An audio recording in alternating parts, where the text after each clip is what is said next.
Today we'll be reacting to Jamari, why can't I speak also? The Akaash Singh situation gets much worse. He responded. Shit. Without further ado, let's get into it.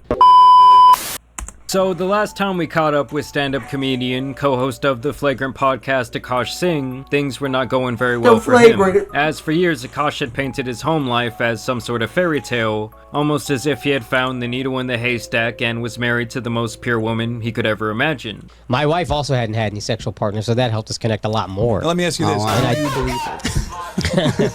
But lately, Akaash's worst nightmare has come true, and the internet has been collectively destroying both him and his wife Jasleen for the last calendar month. It's almost like Akaash is kinda just caught up in the rubble of her bad decisions, and now he has been embarrassed time and time again. Because not only did his wife reveal herself to be infatuated with both money and material possessions, the best fucking part is like living with your best friend. Also, it's like there's who buys you designer shit. But she also made several statements about her dating history before him that had people looking at her sideways. Sometimes I get so painfully nostalgic for college. I was popping my pussy and living my best life in these white boy frat houses. So now the audience has seen behind the curtain of this fairy tale, and the comments have been merciless. Granted, everyone comes with a past, everyone has baggage. True. But even in the current day, she was still thirsting over her friend's husband, who is essentially Akaash 2.0.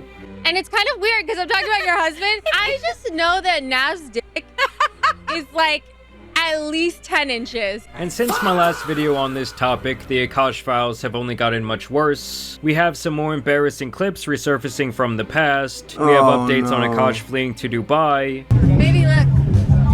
Her latest podcast episode where she attempts to dunk on her haters when the score is already 69-0. Investing in your wife. Chris Paul hits the heel street and cut the weed down to 42. Is the biggest ROI. And the score is already 69-0. Investing in your wife is the biggest ROI that you'll ever have. Investing in your wife is not a financial burden. As well as a leaked on-stage response from the man himself to all the controversy. These narratives, people calling your wife a gold digger and a whore and all these other things, it's a shitty thing. But I feel like we should just start a little bit lighter here. First, the detectives of the internet did find her potential roster of white frat boys from her college. Oh, shit. And I had a roster of guys that I would rotate through. As well as more footage of her refusing to kiss him on camera, including the very day that the man proposed for the original time.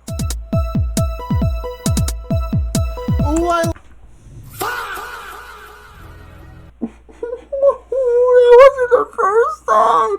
The first one was like, okay, maybe she wanted the hug, not a kiss. But here, I love my wife. I love my wife. What's that song? Ooh, I love my wife. What's the song? I love my wife. Let's go ride a bike. What the fuck is this song? It's actually great. I actually woke him on out of that. I love my wife. I love my wife. Let's go ride a bike. What the hell was that? Ah! Ooh, I love my wife. I love my wife. Let's go ride a bike.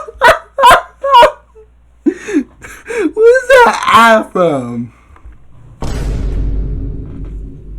Ooh, I love my wife. I love my wife. Let's go ride a bike with my wife. Hold on, one more time. I love my wife. Let's go ride a bike with my wife. My wife's real small. Let's go to the beach and play with a beach ball. Praise Jesus God and my wife. So as of right now, Akaash is— Bro, she's doing this. She don't even want it. Oh, for 2. He is batting 0 on proposal kisses. Which, if that is not telling to people Oh, of from something, 9 I from don't the really 3. know what will be. Like, there shouldn't be a moment where a woman is not happier in regards to her relationship than when her guy is down on his knee ready to spend the rest of his life with her. Now, granted, in the last video, we did discuss how Akaash grew up with like 0 confidence in himself. And I really do think that he is now seeing the effects of that in his personal life. I was hideous. Well, you're not a hideous guy. Hey, you haven't seen me in high school. Well, short, what fat, happened? Crooked teeth. I was just like a chipmunk. Now, fast forwarding to the current day, we had Akaash going over to Dubai with his wife and his family, something I'm sure was planned long before this expose.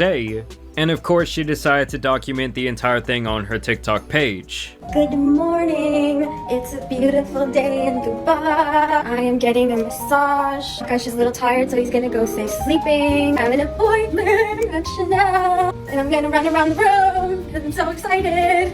I actually just ran around the room. Yeah, zoomies. Okay. And I really do think she's trying to make it like a point to stick it to her haters, calling out her questionable behavior online, as she makes several that's what pieces it of seemed content revolving around spending money at luxury stores. Is it too big on me? It's like a travel bag. It is like, it's a little big on me. I get what he's saying, but it's not like bad. Good that it matches so well. Because every time something matches, I need to buy it. Oh, the purple's nice. Yeah, I like this one. Sparkly. I love this. You have to come to Dubai to get the sparkly stuff. Alright, I think I'll do this one. And it is downright hilarious to see Akaash in the background of these videos with his sullen expressions. I mean, down to the damn airport, she was out here taking money from the Akaash machine. God damn, they're captured so quick. And I'm I not just reading love all how you that. got this Asian motherfucker in the background knowing he just hit the fattest lick from the Akaash machine. And don't get me wrong, guys, there is nothing inherently wrong with spoiling a woman or really anyone for that matter. Hell, guys do it all the time for women they aren't even dating exclusively, tricking off their money. Okay, so you've spent over $1 million on Corinna, and you've posted on her story, so I can say this. You haven't hit. Bro. I just feel like the real problem comes with her overall attitude of like this general entitlement. Like, I'm not sure if it's a cultural thing or if this is like the path she always felt she was destined to walk, but it is beyond clear to me that she feels like she is like owed these gifts. And that is where we get to the response that she made on her return to her very successful podcast. Also because, like, where the fuck has chivalry gone? Yeah, where has chivalry gone? Chivalry. Hold on. That's the issue. There's no chivalry.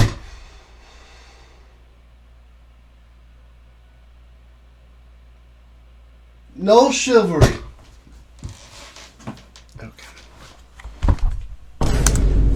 Like, why do these men who make $60,000 a year talking about gold diggers? You don't have any gold to dig. You don't have to worry.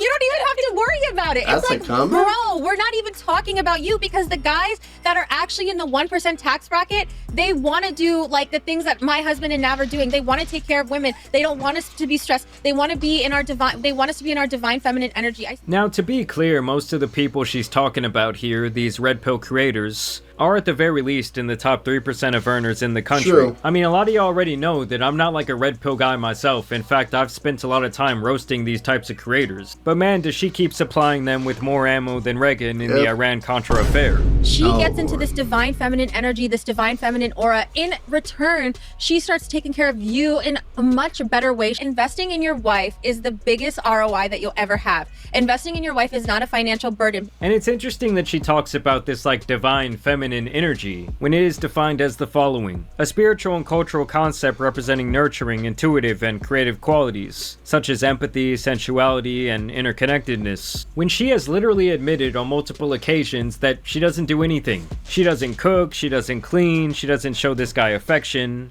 For those of you who are new here, hi, my name is Justine. I'm a stay-at-home wife, but I don't cook or clean because I don't feel like it. And my husband is a full-time stand-up comedian, and he buys me lots of nice things. I mean, she even admitted that she hates to celebrate this guy's birthday with him because she has to be nice to him for an entire 24 hours, and I guess that takes away from her sacred princess treatment. May the 4th is Akash's birthday. And May the 4th be with you. Yes. Yeah, and every year I dread it because I have to be nice the whole day, and I have to get him something. Listen, I'm just used to being treated like a princess all day, every day, so that one day that I don't... Oh, what torture. Yeah, I'm like a case in point example. Like, even before my husband really started making money, he always would find little ways to spoil me, even if it didn't cost that much in the beginning. And now, like, we've gone from like him buying me like AirPods or like Nike shoes to now, like, you know, spending so much money at Miu Miu or Cartier or whatever. And I'm not saying that to be braggy. I'm saying that I've seen this principle like really, really work. And I truly believe that like a man that takes care of his wife is like blessed by the universe. So she really thinks in her head that Akaash is only successful because he spoiled her in his personal life. Behind every successful man is a woman.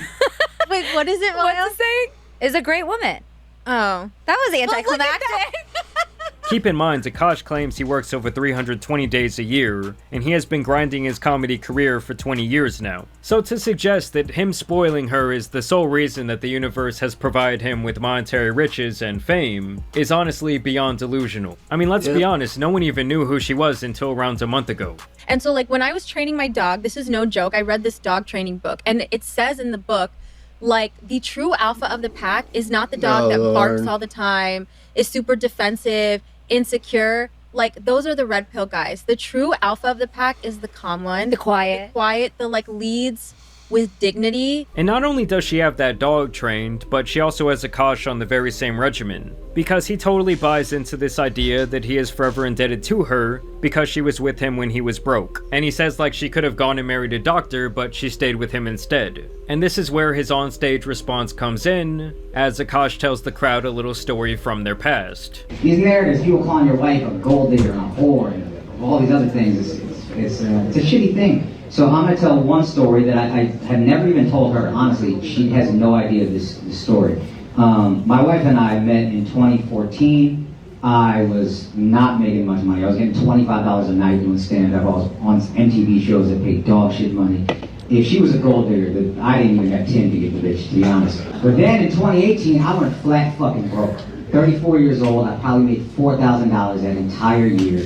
And we couldn't even afford the living room we lived in New York City. We had to move out of that apartment and move to New Jersey. I had to save up money to move to New Jersey.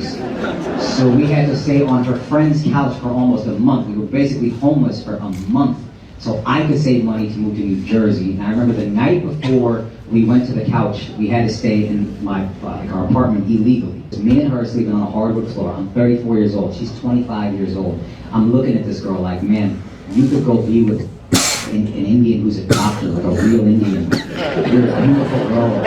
You have so much ahead of you. Me, I don't know what my life is going to be. I'm 34. I'm fucking broke. This dream might not ever happen, but I'm too fucking moronic to quit. And I have nothing to give her. It's just a light jacket. It's like October. We have nothing. So I hand her the jacket, and then she said, what's this for? I said, you can use that as a pillow.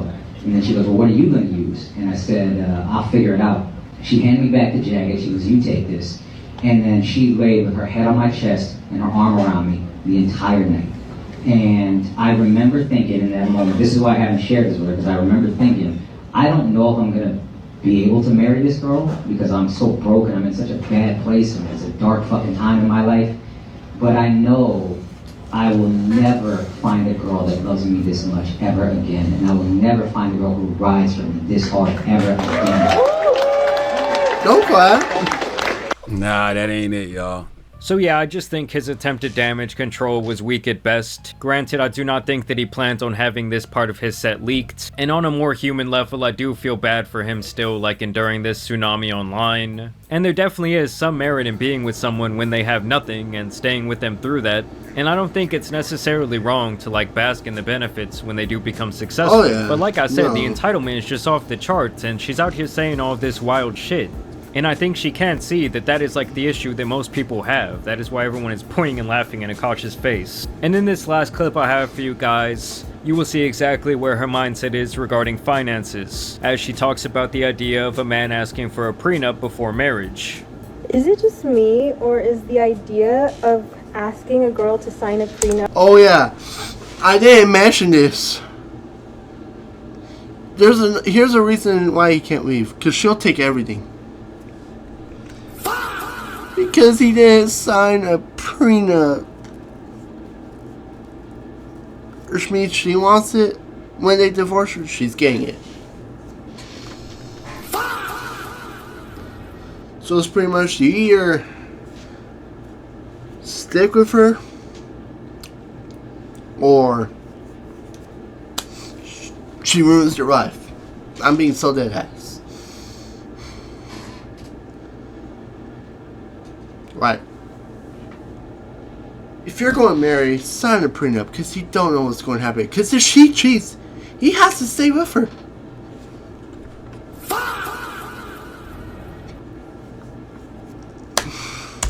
Up incredibly offensive, and only one way. Like if I asked someone to sign a prenup because I had some like booming business then I would be like, yeah, can you just sign this prenup because like I don't want to like lose all my money. But then like if a guy asked me to sign a prenup, I would be like, I would call off the wedding. Like I would literally call off the wedding.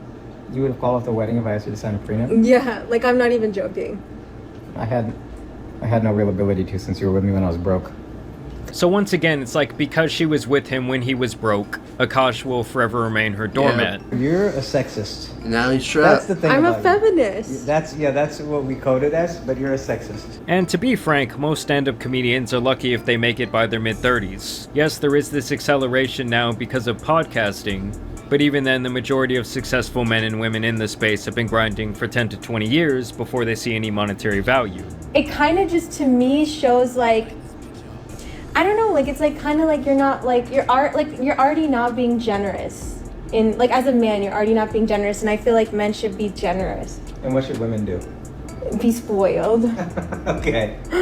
Where should they be generous? With money. No, where should women be generous? Oh, like with tender love and care. I don't think. Well, I'm not saying I do it all. There you go. And if that clip right there does not tell the whole story, I don't know what will. But regardless, we all have our choices to make in life, and if the guy is happy to be like this, well, I guess who are we to tell him otherwise? True. After all, she really just sees all the backlash as just a bunch of, like, incel losers following the demands of their red pill leaders. Or these fucking red pill podcast guys, like when they tell you something, when they ask you to jump, you say how high. You're still not a man either way. Do you see what I'm saying? Like you're still a little bitch, beta boy doing whatever these fucking men tell you. Cancel like this, like people doesn't affect me, especially because I genuinely don't respect them. I'm just. But either way, guys, I want to know what you guys think about all of this down below. You're making your husband and a red pillar is no different.